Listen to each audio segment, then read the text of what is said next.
ಮನೆಯೊಳಗಿನ ಕಿಚ್ಚು ಮನೆಯ ಸುಡುವುದೇ ಹೊರತು ನೆರೆಮನೆಯ ಸುಡುವುದಿಲ್ಲ. ಹಾಗೆಯೇ ನಮ್ಮಲ್ಲಿನ ಕೋಪ ನಮ್ಮನ್ನೇ ನಾಶ ಮಾಡುವುದೇ ಹೊರತು ಬೇರೆಯವರನ್ನಲ್ಲ. ಸಂಘದಂತೆ ಗುಣ, ಗುಣದಂತೆ ಕಾರ್ಯ ಇರುತ್ತದೆ. ಉತ್ತಮರ ಸಂಘ ಜೀವನದಲ್ಲಿ ಬಲ ಮತ್ತು ಧೈರ್ಯವನ್ನು ಕೊಡುತ್ತದೆ. ಸ್ನಾನ ಮಾಡುವಾಗ ಪರಮಾತ್ಮನನ್ನು ನೆನಪು ಮಾಡಿದರೆ ತೀರ್ಥ ಸ್ನಾನವಾಗುತ್ತದೆ. ಭೋಜನ ತಯಾರಿಸುವಾಗ ಭಗವಂತನನ್ನು ನೆನಪು ಮಾಡಿದರೆ ಅದು ಪ್ರಸಾದವಾಗುತ್ತದೆ. ನಡೆಯುತ್ತಾ ತಿರುಗಾಡುತ್ತಾ ಪರಮಾತ್ಮನ ನಾಮಸ್ಮರಣೆ ಮಾಡಿದರೆ ಅದು ತೀರ್ಥಯಾತ್ರೆಯಾಗುತ್ತದೆ.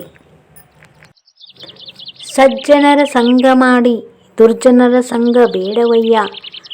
ಅಂತರಂಗದ ಶುದ್ಧವಿಲ್ಲದವರ ಸ್ನೇಹ ಕಾಳಕೂಟ ವಿಷವಿದ್ದಂತೆ. ನುಡಿದರೆ ಮುತ್ತಿನ ಹಾರದಂತಿರಬೇಕು, ನುಡಿದರೆ ಮಾಣಿಕ್ಯದ ದೀಪ್ತಿಯಂತಿರಬೇಕು, ನುಡಿದರೆ ಸ್ಫಟಿಕದ ಶಿಲಾಕೆಯಂತಿರಬೇಕು, ನುಡಿದರೆ ಲಿಂಗ ಮೆಚ್ಚಿ ಅಹುದೌದೆನ್ನಬೇಕು.